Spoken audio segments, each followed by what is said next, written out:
Nació el 16 de octubre del 95 y es hermano de la misma desde el año 1998, llevando a su corta edad 24 años como hermano de esta, su casa, pasando por todos los sitios posibles dentro de una cofradía: monaguillo, nazareno, costalero, hasta el día de hoy que es miembro de Junta de Gobierno, desempeñando puesto como adjunto de Diputación Mayor de Gobierno. Como no quiero extenderme mucho, ya que hemos venido a empaparnos de la ponencia que estoy seguro que nos va a regalar Pepe, sin más y adelantándome, al final te doy en nombre de esta tu hermandad la enhorabuena. Pepito, después de esta clase será 2-11. ¡Dale, dale!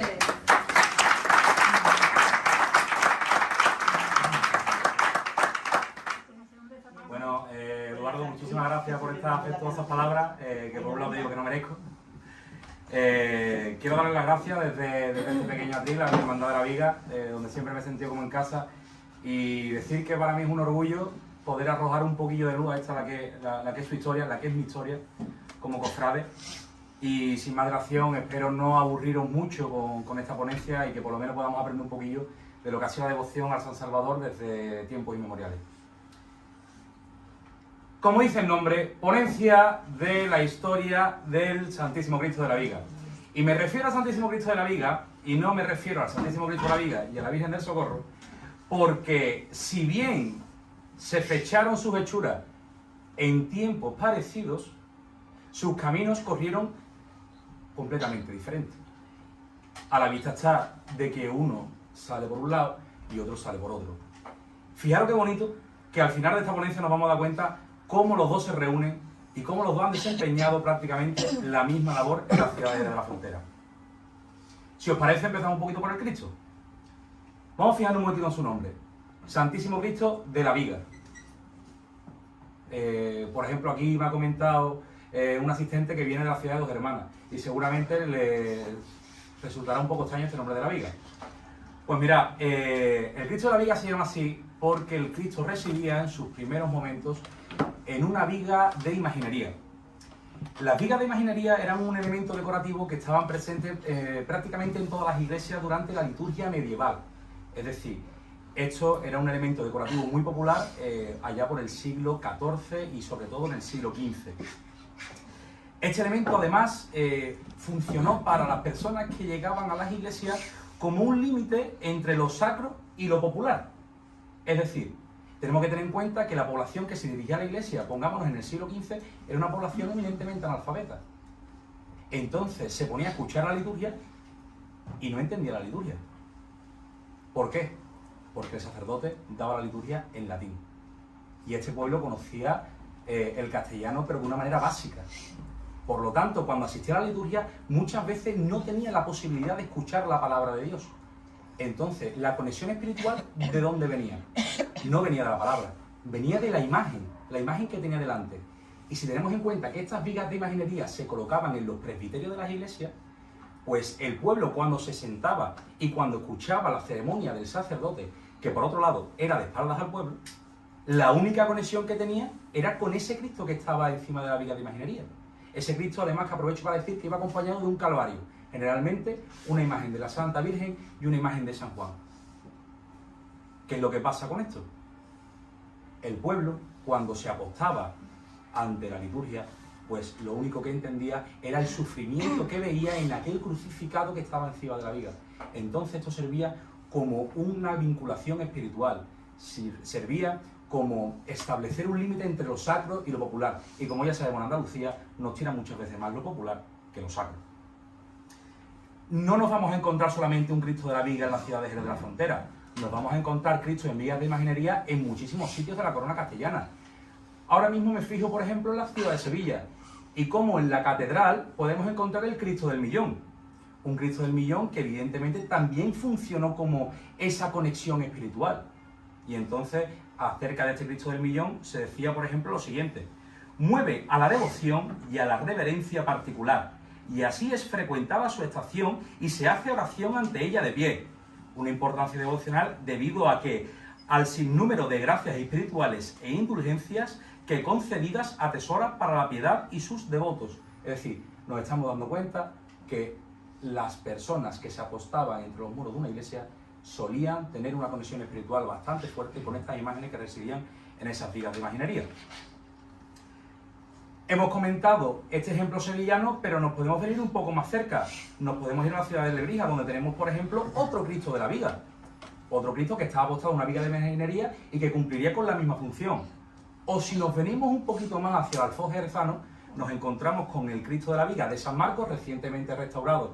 Y desde aquí invito a que todo el mundo visione el vídeo de la ponencia acerca de su restauración y de su historia. Y también otro Cristo de la Viga en San Juan de los Caballeros, del que tenemos referencia gracias a que hay un documento de 1705 donde nos comenta que ese Cristo, debido a la devoción, se baja también de la viga y se coloca en un retablo sin dorar.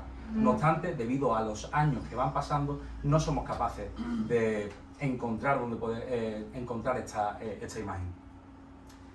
No obstante, nada en esta vida es eterno y la popularidad de estas vigas de imaginería van a ir desapareciendo conforme pasen los años. Así, en el siglo XVII y más bien entrado el XVIII, nos encontramos con que todas estas vigas de imaginería van a ser tapiadas para dejar paso a la ornamentación barroca. Es más, tenemos las palabras de Fray Gregorio Bautista, un sacerdote de Jerez del siglo XVIII, que comenta de las imágenes que están en las vigas de imaginería lo siguiente: un crucifijo de palo o madera vieja carcomida puesto sobre la viga de una iglesia que se está cayendo. Esto precisamente nos habla de cómo estas vigas de imaginería y las imágenes que estaban en ellas van perdiendo popularidad. Teniendo en cuenta todo lo anterior, podemos comprobar cómo la devoción a estas imágenes se convierte en algo popular. Y de esta popularidad bebe el Santísimo Cristo de la Viga, que ya tenemos constancia en la obra de Fray Esteban Rayón de la Historia de Jerez, que comenta lo siguiente: el Cristo de la Viga es en quien la devoción de esta ciudad tiene librado remedio de todas sus necesidades y aflicciones. ¿Qué nos está comentando Fray Esteban Rayón con esto? Que el Cristo de la Viga, además de ser una imagen muy popular para los devotos jerezanos, el Cristo de la Viga es una imagen a la que se le ruega. Aquí ya nos da un pequeño indicio de lo que va a ser el futuro inminente del Cristo de la Viga: las rogativas. Si hablamos del Cristo de la Viga, también tenemos que hablar de una cosa bastante importante, que es de las referencias a la hechura del mismo. Entonces, con respecto a esto, encontramos varias referencias que se han ido alargando a lo largo del siglo XX y que me he tomado la libertad de traeros aquí para que las escuchemos. Mirad, la primera referencia que nos encontramos es una charla microfónica de aquel que fuera fundador de la Hermandad de la Viga, don José Luis Lorente Periñán, que en 1951 comentaba que el Cristo de la Viga era del siglo XIII. Evidentemente, las características, la fisionomía del Cristo de la Viga nos indica que, hombre, un poquito posterior seguro que es. Además, eso es una cosa muy curiosa, porque de donde ve José Luis Lorente Periñán es de una antigua leyenda que residía en la ciudad de Jerez, que decía que durante los tiempos de la ocupación musulmana ya se mandó a hacer un Cristo al cual la ciudad de Jerez le tenía muchísima devoción. Por lo tanto, se entiende que ese Cristo, cuando se reconquista la ciudad, residiría en el templo principal de la ciudad, que es la Colegia del Salvador, actualmente catedral.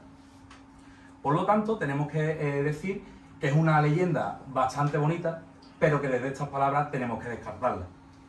La siguiente referencia la tenemos en Antonio Arias, en un reportaje de 1974, donde podemos ver una clara influencia de las investigaciones de Manuel Esteves, que sitúa al Cristo de la Viga en el siglo XIV. Pero ya me adelanto a deciros que volvemos a la fisionomía del Cristo. No presenta los rasgos de una efigie crucificada de este siglo. La tercera referencia, que es la que algunos más conoceremos, es la que sitúa al Santísimo Cristo de la Viga en pleno siglo XV. Y esta es la que durante muchísimo tiempo ha estado extendida, porque es la que se encargó muchas veces de divulgar nuestro querido don José Luis de Pedoete. Esto no concuerda, os explico por qué.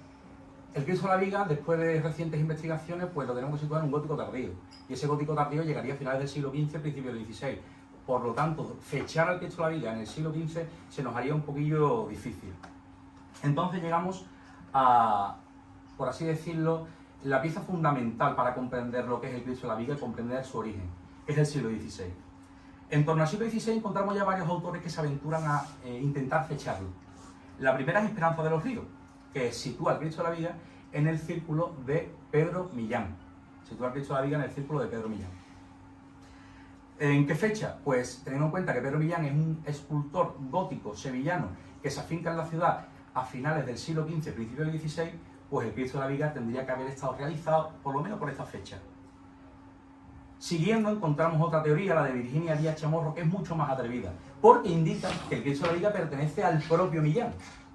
Ya nos daremos cuenta que es una cosa bastante atrevida, pero que tampoco podemos quitarla del todo. Una penúltima referencia la encontramos con Manolo Romero Bejarano y su publicación del año 2003, donde considera que el Cristo de la Viga pertenece al maestro entallador Francisco de Heredia. Mirad, las hipótesis que encuentra Manolo Romero para fechar esta imagen en esta fecha son las siguientes. Hay un documento que cuenta cómo la familia Pérez de Gallegos le pide a este maestro entallador que le construya una reja, y encima de esa reja un calvario. Entonces Manolo Romero entiende que este calvario sería donde había estado apostado por primera vez el Cristo de la Viga. Además, va más allá y encuentra otro documento donde nos comenta que el mismo, uno de los benefactores de la familia Pérez de Gallegos es capaz de proliferar la devoción al Cristo de la Viga hasta que el Cristo de la Viga se baja de esa viga de imaginería y se coloca en una capilla. No obstante, si tenemos en cuenta las dimensiones de la antigua Colegial de El Salvador, esta hipótesis pierde fuerza. Porque la antigua Colegial de El Salvador era un templo que más bien estaba construido sin ningún tipo de regla urbanística o arquitectónica, sino que más bien respondía a las necesidades de la época. Por lo tanto, en las dimensiones actuales del Cristo de la Viga no serían las adecuadas para haber estado apostado en la capilla de los Pérez de Gallegos. Por lo tanto, volvemos a la cuarta y última hipótesis sobre la hechura, que vuelve a situarlo en el círculo de Pedro Millán. Vuelve a situarlo en el círculo de Pedro Millán porque, como os digo, las dimensiones del Cristo de la Viga serían demasiado grandes para que estuviera apostado en esa reja. Más bien debería haber estado, como inicialmente se presuponía, en la viga de imaginería que estaba en la nave principal. Con respecto a lo que es la idiosincrasia propia del Cristo de la Viga, tenemos que decir que desde prácticamente sus inicios va a ser un Cristo que va a tener un fervor popular bastante grande. Va a tener un fervor popular bastante grande. Y esto lo podemos saber gracias a las procesiones en rogativa que se van sucediendo sobre todo a lo largo del siglo XVII. Así encontramos la primera en 1649, después de la epidemia de peste que se sucede en Sevilla, donde el Cristo de la Viga sale a la calle y llega hasta la Plaza de la Trinidad. Nos comentan las crónicas que es tal el viento que hace la procesión que cuando llega el Cristo a la Plaza de la Trinidad se tiene que volver incluso. Por eso vemos muchas veces lo exacta que son las fuentes con todo esto. Una segunda procesión en rogativa la encontramos el 10 de marzo de 1680, que lo hace conjuntamente con la Virgen de la Merced, la patrona de la ciudad. La patrona, la Virgen de la Merced, salió desde su basílica hasta la Colegial de El Salvador. Se le rezaron unos cultos que duraron 8 días y al noveno salió conjuntamente con el Cristo de la Viga para paliar la falta de agua que había en Jerez.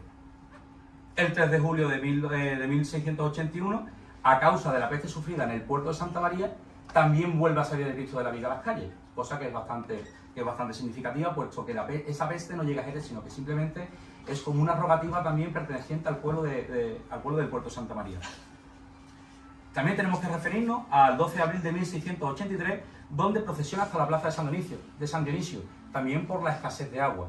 En esta plaza, el predicador Fernando Jaime Cordero pues le reza unas preces, intentando también pues poner su granito de arena también para paliar esta escasez de agua. Llama la atención, con respecto a lo que acabo de decir, que hay 3 salidas en rogativas que son prácticamente seguidas. Entonces, con respecto a esto, ¿qué podemos decir? Parece ser que las salidas en rogativas del Cristo de la Viga se fueron sucediendo durante el siglo XVII, pero que solamente tenemos constancia de estas 3, porque son 3 muy seguidas y después no tenemos referencias ninguna. Por lo tanto, tenemos que centrarnos, por ejemplo, en que estas salidas solamente hacen referencia a una pequeña parte de lo que va a ser la historia en salida en rogativa del Santísimo Cristo de la Viga. Más aún si constatamos que las salidas en rogativa en la ciudad de Jerez van a seguir sucediéndose a lo largo del siglo XVII, incluso llegando hasta el siglo XX, porque la Virgen de la Merced, la última salida en rogativa que tenemos constatada, fue en 1957. Además, vamos más allá, Pepe Carrión, en su libro de la peste en Jerez en 1819, también constata que el Cristo de la Viga salió a las calles en rogativa para pedir por esta epidemia. No obstante, desde estos momentos pues ya queda claro que el Cristo de la Viga es una imagen devocional bastante importante y casi se lo reconocía al pueblo de Jerez desde sus primeros momentos. Para seguir un poquillo con lo que es la historia, de la hermandad, tenemos que también aludir a otra polémica. hemos visto que el Cristo de la Viga, pues se presupone que se hizo a principios del siglo XVI, y es a principios del XVI cuando se presupone que tuvo su primera cofradía, en el año de 1506, cuando encontramos una referencia por parte de Fernando el Católico hacia la Hermandad del Salvador, que era una hermandad asistencial a la que insta a ligarse al Hospital de la Misericordia. Esto es una hipótesis sin mucho fundamento, puesto que el Cristo de la Viga parece ser que ni en esos años estaba todavía hecho. Por lo tanto, es una cosa que pierde fuerza. ¿A qué nos referimos con lo que pierde fuerza? Nos referimos a la certeza. Y la certeza que tenemos es que la Hermandad del Cristo de la Viga tuvo su primera fundación en el año de 1670, concretamente en mayo. Aquí se aprueban las primeras reglas de una hermandad que se va a reorganizar en 1685 y va a tener su primera regla en lo siguiente. El capiller siempre va a ser un miembro del cabildo colegial. El capiller que va a hacer las funciones de hermano mayor, pero que sobre todo tiene una cosa importante que hacer: velar por la devoción hacia la imagen. Además de ello, tiene que encargarse de organizar los cultos y de traer al predicador. Por lo tanto, aquí ya se vislumbra una característica fundamental de lo que va a ser el capiller. Va a funcionar como actualmente un hermano mayor, porque va a ser el encargado de que la hermandad vaya hacia adelante.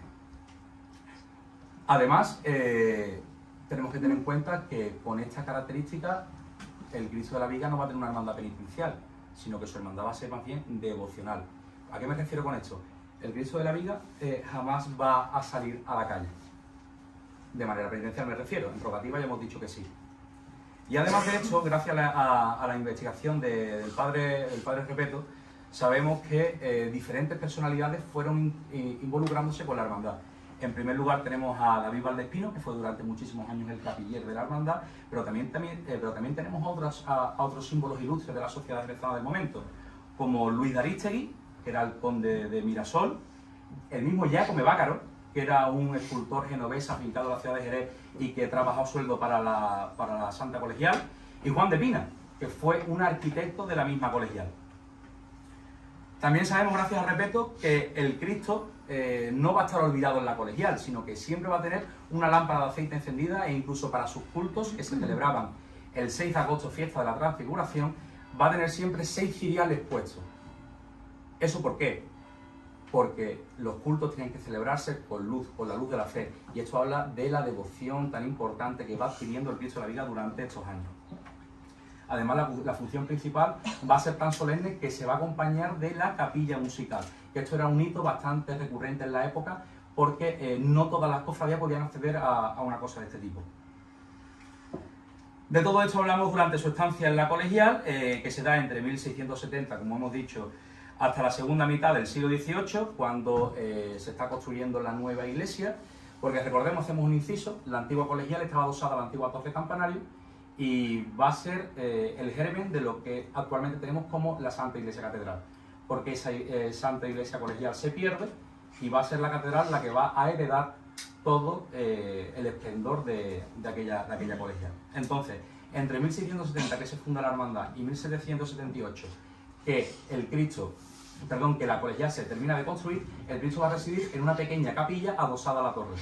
Es más, las escaleras que pasan por el reducto, durante muchísimo tiempo se ha llamado la Cuesta del Cristo de la Viga, precisamente porque desde una de las ventanas de la colegial se veía la cruz del Cristo de la Viga, o eso nos cuentan las crónicas.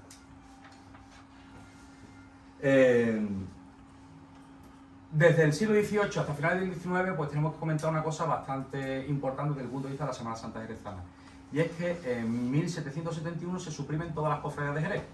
Esto fue por orden del Real Consejo Supremo de Castilla, que denuncia la vanidad y la ostentación de las cofradías jerezanas durante la Semana Santa de 1770. Así, el 16 de septiembre del 71, se procede al embargo de todos los bienes de las cofradías jerezanas y, por lo tanto, a la extinción de las mismas. No obstante, con respecto a esto, tenemos que decir una cosa: las hermandades se extinguen de manera oficial, pero no de manera oficiosa, porque es muy difícil privar de la devoción a una imagen. Por lo tanto, aunque la cofradía se pierda, la devoción sigue latente. Así nos vamos a dar cuenta cuando asistamos a los numerosos actos que se van a producir durante el siglo XIX. Hermandades como la Piedad salieron en varias ocasiones durante el siglo XIX e incluso la Hermandad de la Viga pues tiene varios cultos durante esta fecha. Además se ven los sucesivos nombramientos de capilletes durante este siglo. También tenemos que comentar una cosa bastante importante: el retoque producido al Santísimo Cristo de la Viga durante esta época, ya que el Cristo de la Viga, una vez que llega a la Santa Iglesia Catedral, se procede al acoplamiento de su retablo, que se le añade las telas de esa temporada que tenemos actualmente, y además se procede a retocarle el sudario y presumimos también que la barba, por el artista genovés Giacomo Vaccaro. Entonces tenemos que hablar de una vida latente en la Hermandad de la Viga, puesto que la hermandad no se extingue totalmente. La hermandad no consta en los libros oficiales, pero evidentemente los hermanos siguen haciendo vida de cofradía vida de hermandad en torno a estos titulares. Además, durante la desamortización de 1808 tenemos un dato bastante importante, y es que se cita al mayordomo de la Hermandad de la Viga. Pero si hemos dicho que la Hermandad de la Viga no es una cofradía penitencial como tal, sino que es más bien es una cofradía devocional y por lo tanto no tiene hermano mayor sino un capiller, ¿qué podemos decir con respecto a eso? Aparecen los mayordomos judiciales. Los mayordomos judiciales no son otra cosa que personas, sacerdotes, antiguos cofrades, que se encargan de gestionar los bienes de las hermandades cuando estas hermandades se han extinguido por esta orden de Carlos III. Entonces nos damos cuenta de que estos hermanos van a ser los encargados de crear una serie de inventarios patrimoniales de las hermandades para presentarlos ante la Delegación de Hacienda. Por lo tanto, van a ser personas que tienen que ser hábiles a la hora de redactar todo el patrimonio de la hermandad, porque ¿qué es lo que pasa con todo esto? Si una hermandad no declara el patrimonio que tiene, ese patrimonio queda en tierra de nadie y por lo tanto es bastante susceptible de que ese patrimonio se sustraiga. Además tenemos que hablar de una cosa bastante importante. El siglo XVIII en Jerez de la Frontera es un siglo donde se dan las mayores obras de imaginería. Es cuando tenemos al escultor Ignacio López que empieza a hacer imágenes como la del Mayor Dolor, la de los Remedios o la del Prendimiento. Entonces ahí vemos la ostentación de las hermandades en este siglo. Esto es lo que llama la atención a Carlos III y al Real Consejo Supremo de Castilla para atender a esa vanidad de las hermandades. Es por eso por lo que se sustraen los bienes, por eso por lo que se suprimen, por lo que se embargan. Y es por eso por lo que se necesita también un mayordomo judicial, que se encargue de ese patrimonio, para que no se sustraiga. Y entonces son esos mayordomos los que tienen que ir hasta la Delegación de Hacienda para inventariar y demostrar todas las cosas que pertenecen a las hermandades. Desde aquí un agradecimiento a todas esas personas, sobre todo porque ¿qué sería de las hermandades actuales si no fuera por esos mayordomos judiciales que se encargaron de organizar y sobre todo conservar el patrimonio de las mismas? Bueno, con esto pongo fin a lo que sería el siglo XVIII y siglo XIX de la hermandad y nos adentramos un poquillo en lo que sería el siglo XX de la misma. En este siglo resurge la devoción por el Cristo de la Viga, porque tenemos que tener en cuenta una cosa. Durante el siglo XIX tenemos estos mayordomos judiciales y constatamos que hasta 1834 hay cultos y actos en torno al Santísimo Cristo de la Viga. ¿Qué es lo que pasa con todo esto? ¿Cuándo se pierde entonces la devoción al Santísimo Cristo de la Viga? ¿Cuándo podemos decir que el pueblo de Jerez olvida esta imagen? Eso es lo que no sabemos por fuente. Pero sí es verdad que el siglo XIX fue un siglo de profundo anticlericalismo por las revoluciones liberales, un siglo bastante inestable desde el punto de vista político, donde se produjeron muchísimas guerras, muchísimas revoluciones, y entonces todo eso intuyo que afectaría a la población de Jerez, no solamente para perder la devoción al Cristo de la Viga, sino para perder también la conexión con muchísimas otras cofradías. Así nos damos cuenta que desde la extinción en 1771 solamente se refundan 4 o 5 hermandades, por destacar Nazareno, Mayor Dolor, Expiración o Piedad. Son las únicas que se van refundando a lo largo del siglo XIX. Por eso tenemos que llegar al siglo XX para darnos cuenta de lo que es una nueva devoción hacia el Cristo de la Viga. No vamos a hablar de nueva devoción, sino una devoción heredada hacia el Cristo de la Viga. Así, en 1915 ya constatamos nuevos actos de cultos hacia la imagen del Cristo de la Viga, y en 1926, en la cuaresma de ese año, se produce un quinario auspiciado por un canónigo de la Colegial y el conde de Puerto Hermoso, que residía, como ya sabéis, aquí en la actual Plaza del Arroyo, antigua Plaza de Domé. Esta época de auge para el crucificado irrumpe en la Semana Santa. En la Semana Santa de 1926, que es cuando se produce la primera salida penitencial del Santísimo Cristo de la Viga. Los encargados de llevar a cabo esta salida penitencial es la Hermandad de la Piedad, con su prioste a la cabeza. Este prioste sería Juan Pedro Domecq y Núñez de Villavicencio, que junto con su hermano Manuel, del mismo apellido, que además era vizconde de Almocadén, el conde de Puerto Hermoso y muchos de sus sobrinos, se encargaron de organizar y de convencer sobre todo a la Hermandad de la Piedad para que el Cristo de la Viga pudiera procesionar por las calles de Jerez el lunes santo de 1926. Estas salidas procesionales se van a extender durante más de 2 décadas, solamente siendo interrumpidas durante la etapa de la Segunda República, donde, como ya sabéis, todas las salidas procesionales fueron prohibidas, y el año de 1944, porque la Hermandad de la Piedad alega que no tiene fondos suficientes para sacar el Cristo de la Viga a la calle.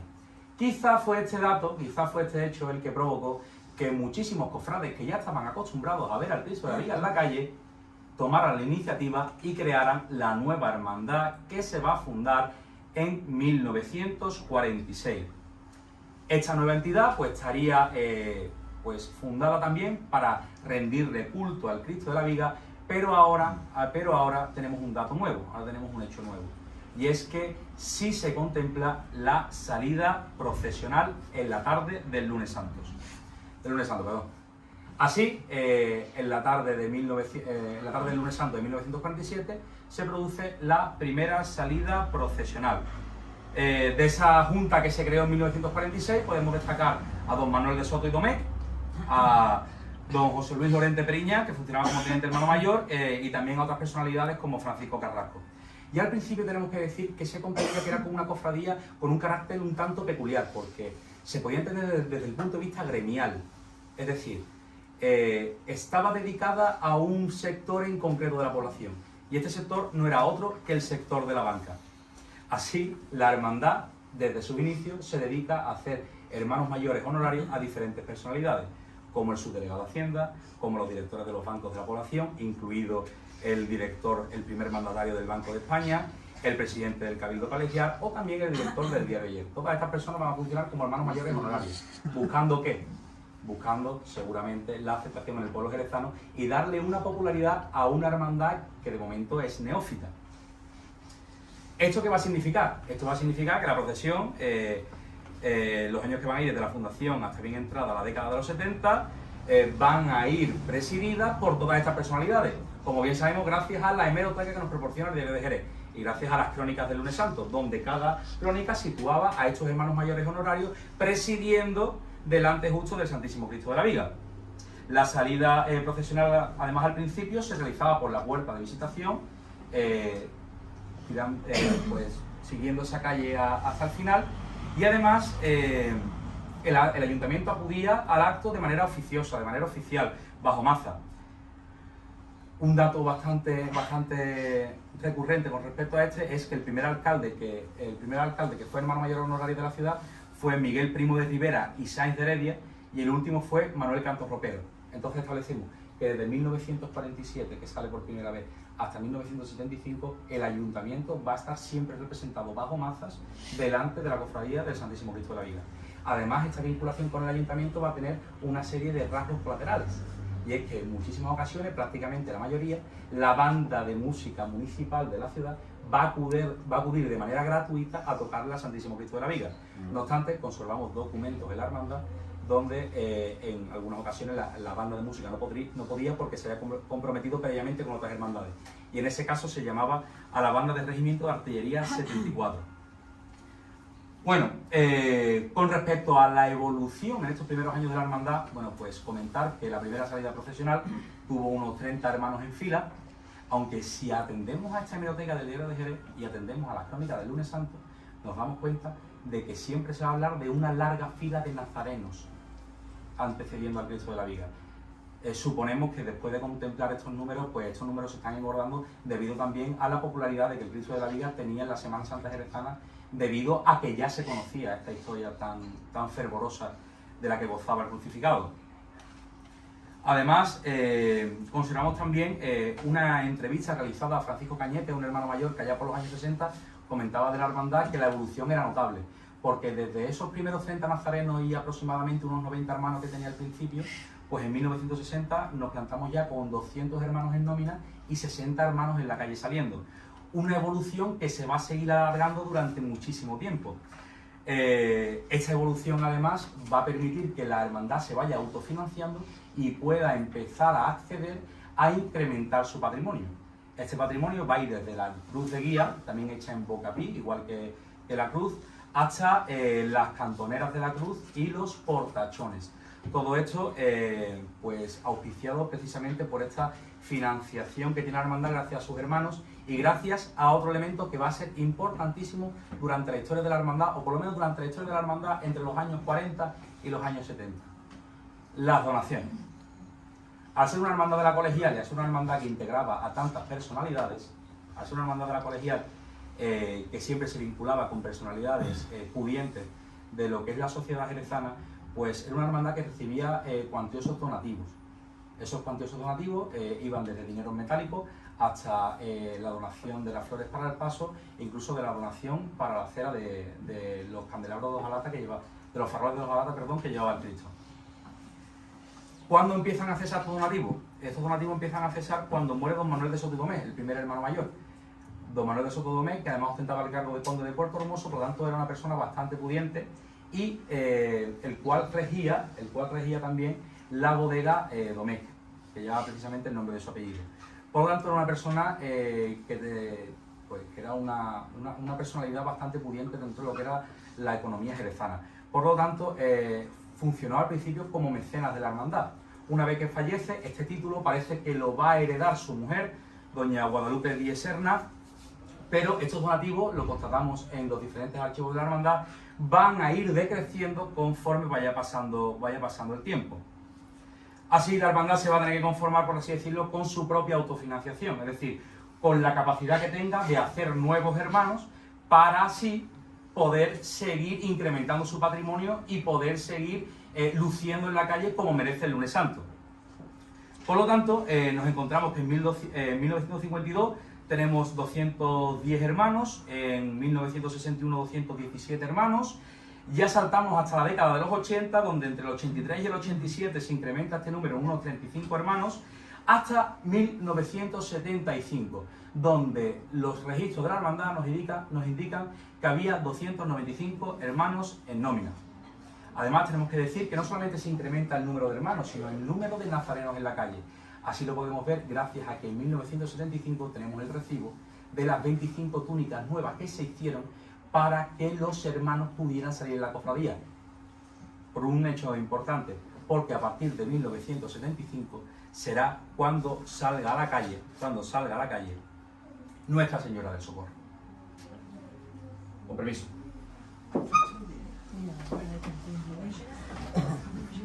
Perdón.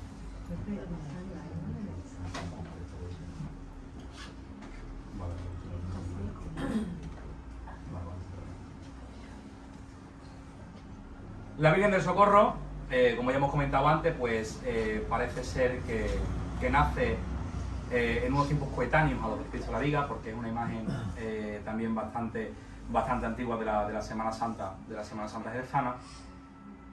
Y desde el primer momento quiero comentar una cosa que muchas veces no aparece o no sale a la luz. Desde el momento de la fundación de la Hermandad del Cristo de la Viga, la Virgen del Socorro pertenece a la misma como titular de la hermandad. No obstante, la hermandad parece que en muchas ocasiones se olvidaba de la Virgen del Socorro. ¿Y dónde nos encontramos el ejemplo más claro? En 1952 nos visita una insigne persona de la época, que es doña Carmen Polo de Franco, esposa del dictador Francisco Franco. La hermandad, teniendo en cuenta los tiempos en los que estábamos, la hace hermana mayor honoraria y además procede a firmar en el libro de actos en el libro de reglas de la cofradía. ¿Qué es lo que pasa con todo esto? Que cuando se presenta a esta hermana mayor honoraria, Carmen Polo de Franco, la hermandad, se la presenta como hermandad del Santísimo Cristo de la Vida. Entonces esto nos indica que la hermandad tenía bastante olvidada a la Virgen del Socorro. Pero, ¿quién es la Virgen? ¿Quién es la Virgen del Socorro?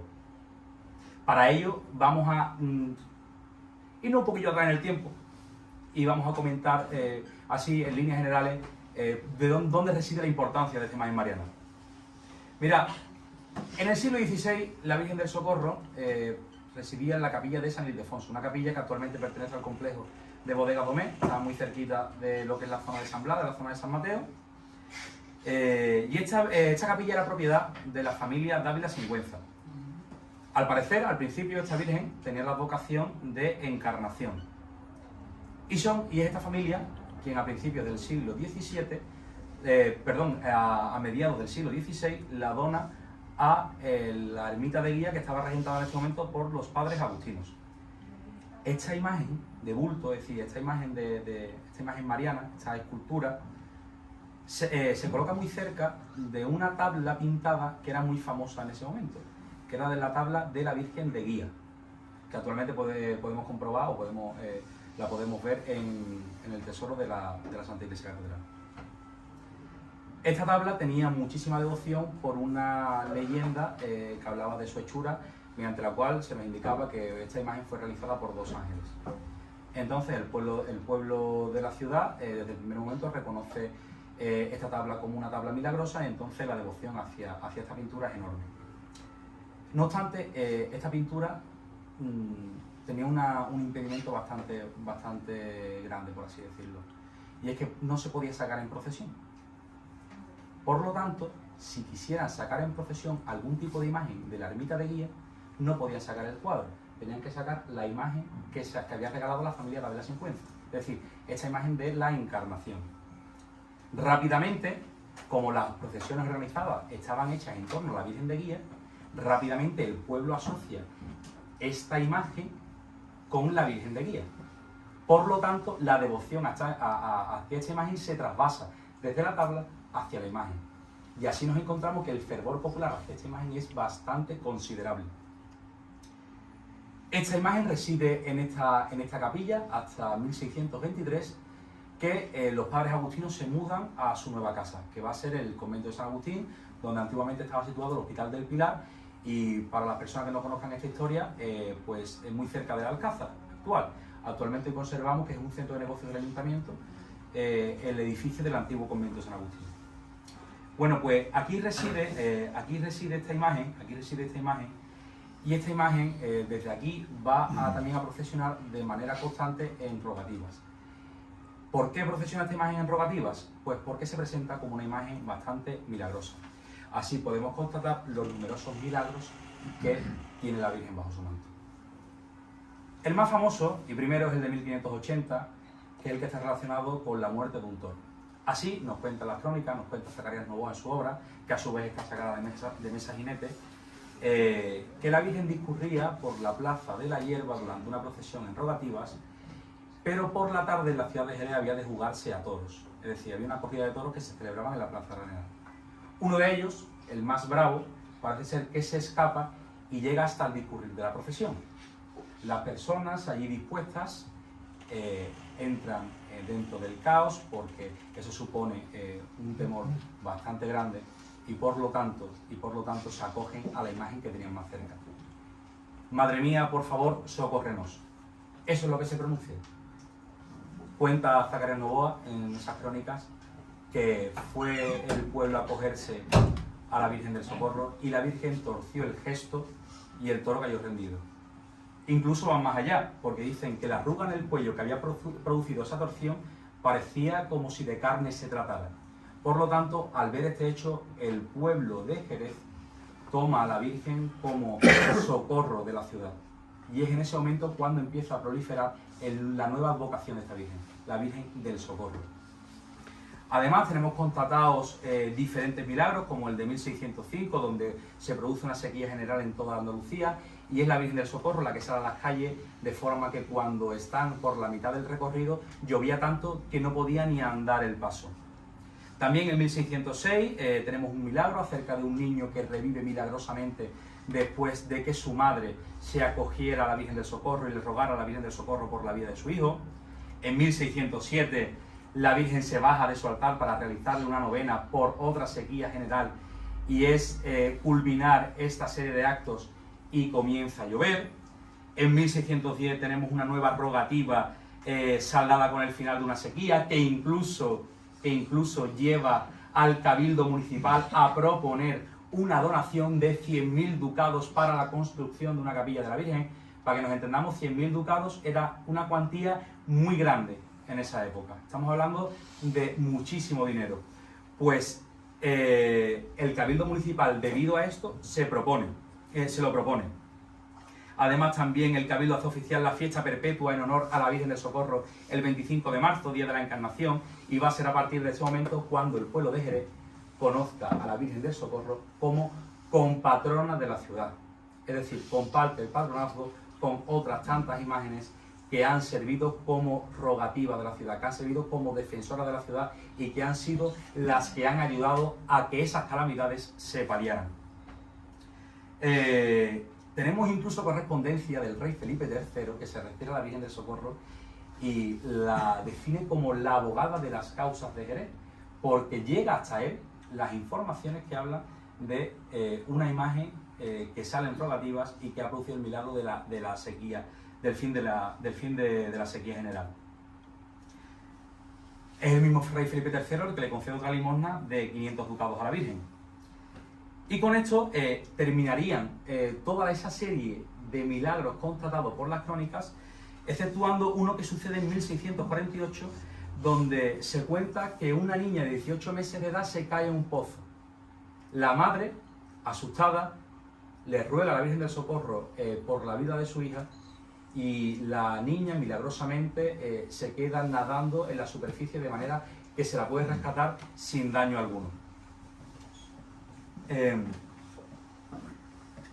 Tenemos que comentar también que con respecto a estos milagros de la Virgen, pues se sucede el siglo XVIII sin que tengamos mucha noticia, y tenemos que volver a hablar, pero esta vez no para constatar un hecho feliz en este caso, sino que en el siglo XIX, tras las desamortizaciones, el convento de San Agustín queda desamortizado y por tanto la iglesia se pierde en 1919. En 1919 la Virgen del Socorro llega hasta la Colegial, y ahí queda completamente olvidada en la pila bautismal. Este olvido parece ser que se va a paliar por la decisión de la Junta de Gobierno de incluirla como titular de la hermandad, pero como ya hemos comentado previamente, parece ser que la hermandad en sus inicios no tiene muy en cuenta esta imagen mariana.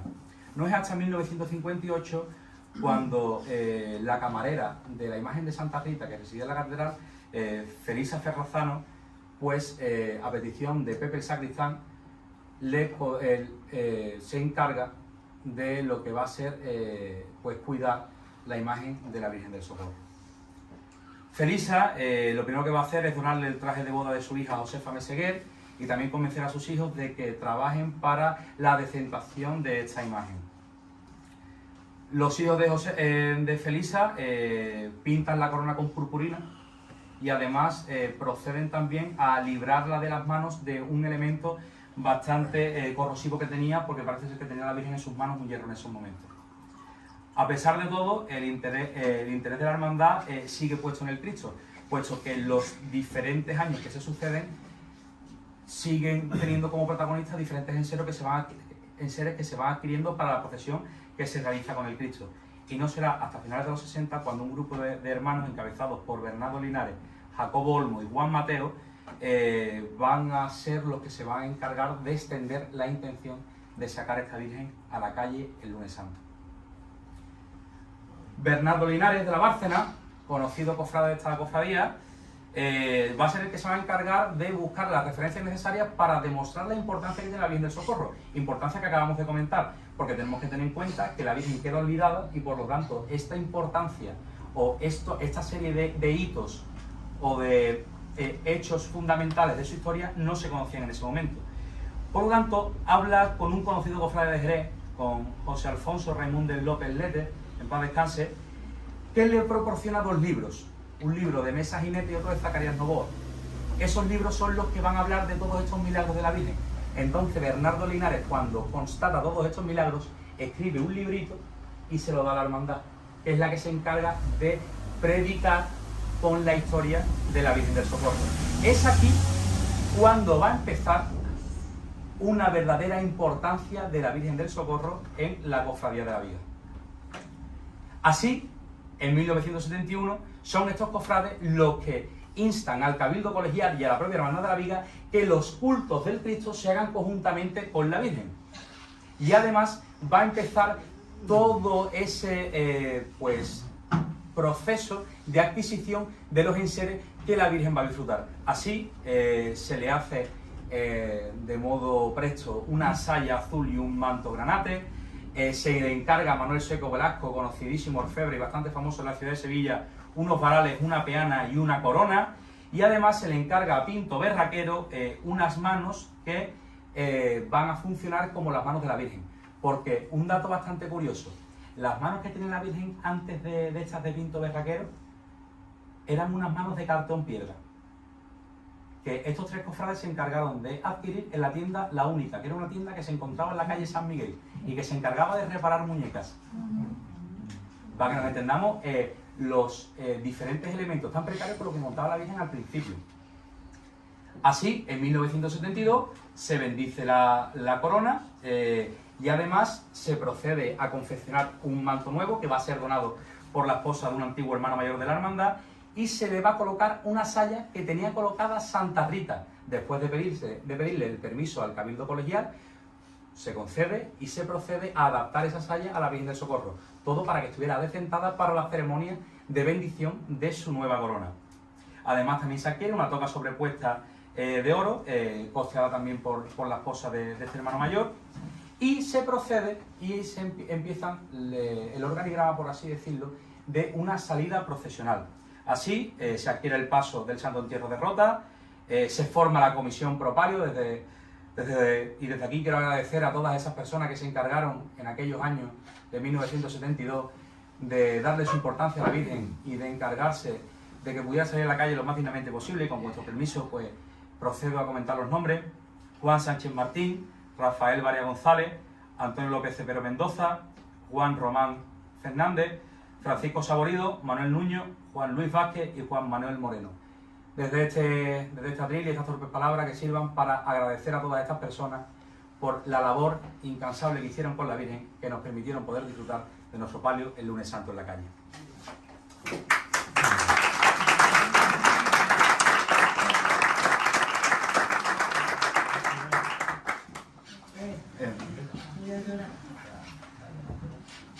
Con todo esto, pues ya tenemos los ingredientes suficientes para que la hermandad pueda disfrutar de un palio lunes santo en la calle. Además, hay ciertas anécdotas bastante curiosas que nos contaba Bernardo Linares, puesto que la comisión pro paso, para adquirir la tela del manto que iba a lucir en la salida, se fue a Sevilla a comprarlo.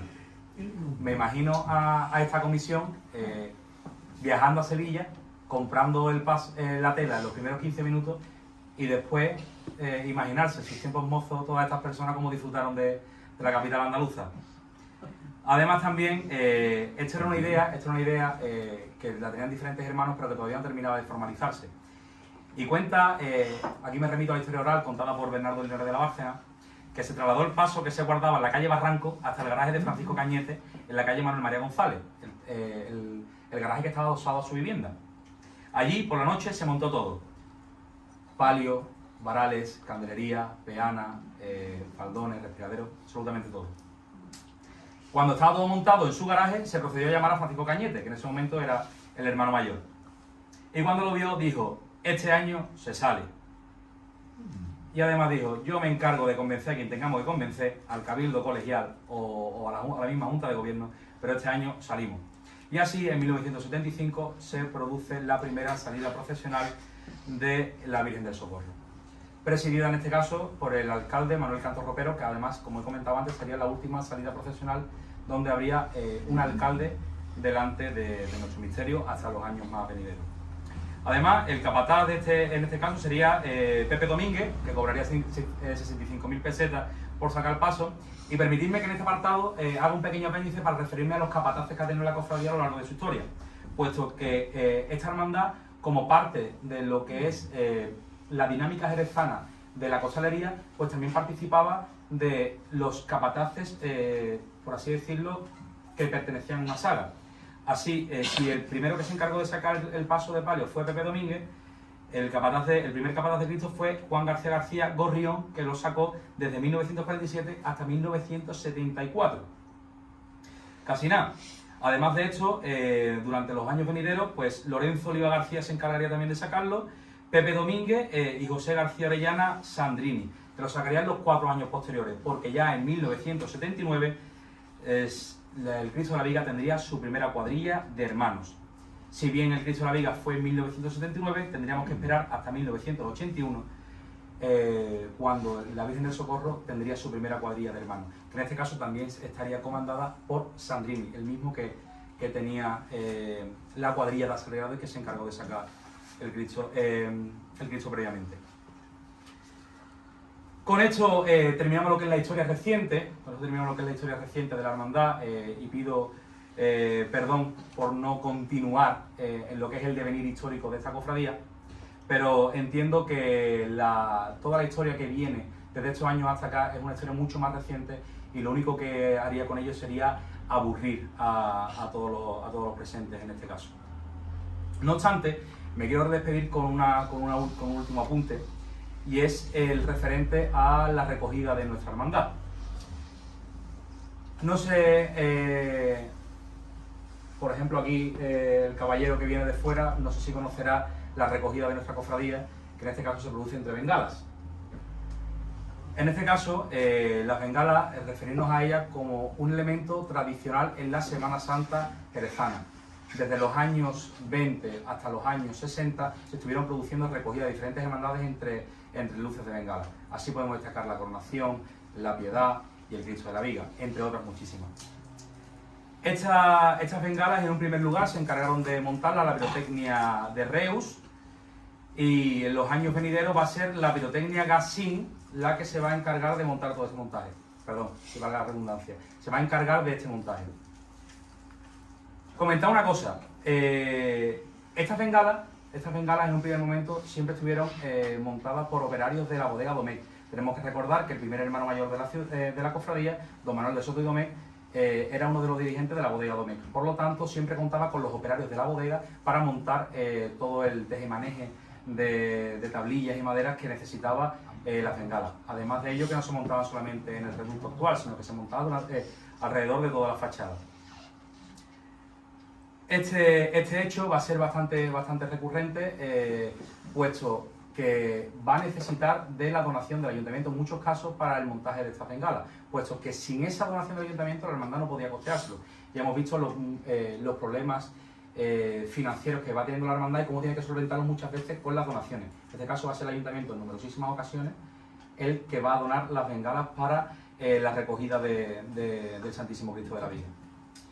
Estas bengalas se pierden en 1966, cuando el obispo de Sevilla, José María Cirarda, decreta la prohibición de estos elementos respecto a las recogidas. Por lo tanto, estos elementos dejan de ser un elemento común en las recogidas de las hermandades. Y es la Hermandad de la Viga la única que los recupera a partir del año 1992, gracias al hermano mayor en ese momento, que es Juan Román, el que convence a don Rafael Bellido Caro, el obispo de la ciudad, para que la hermandad pueda volver a recogerse entre bengalas. Además, es bastante curioso que don Rafael le comenta a Juan Román una cosa en concreto, y es: si la Hermandad de la Viga recupera las bengalas, es para siempre. En el momento que la Hermandad de la Viga deje las bengalas a un lado, es decir, deje de poner las bengalas, jamás se podrán recuperar las bengalas. Y esto me ha parecido curioso comentarlo, porque actualmente es una de las cosas más importantes de nuestra salida procesional, y es uno de los elementos que hacen de la salida procesional de la Viga una salida bastante característica, seguida en muchísimos lugares, y que además se hace famosa en la Semana Santa jerezana. Ya a modo de conclusión, y ya terminando con estas torpes palabras, comentaros que a la hora de comparar la Hermandad del Santísimo Cristo de la Viga del siglo XVII con la hermandad actual, no podemos establecer una relación bastante fidedigna, porque, como hemos comentado, la hermandad del siglo XVII tiene unos lazos devocionales con la imagen. No obstante, la hermandad que se funda en el 46 es una hermandad penitencial y, por lo tanto, tiene una función completamente diferente.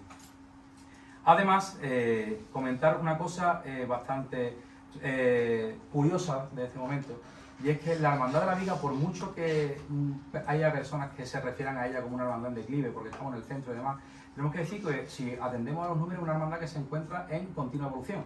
Así vemos que es una hermandad que no ha dejado nunca de sumar hermanos a su nómina y no ha dejado nunca, salvo en contadas ocasiones, de sumar nazarenos al cortejo, por lo que podemos establecer, y muy orgullosos de ello, que la Hermandad de la Viga es una cofradía que sigue viva y que seguirá viva durante muchísimos años, siempre y cuando las personas que estén en ella, que se encarguen de ella, hagan lo posible porque así sea.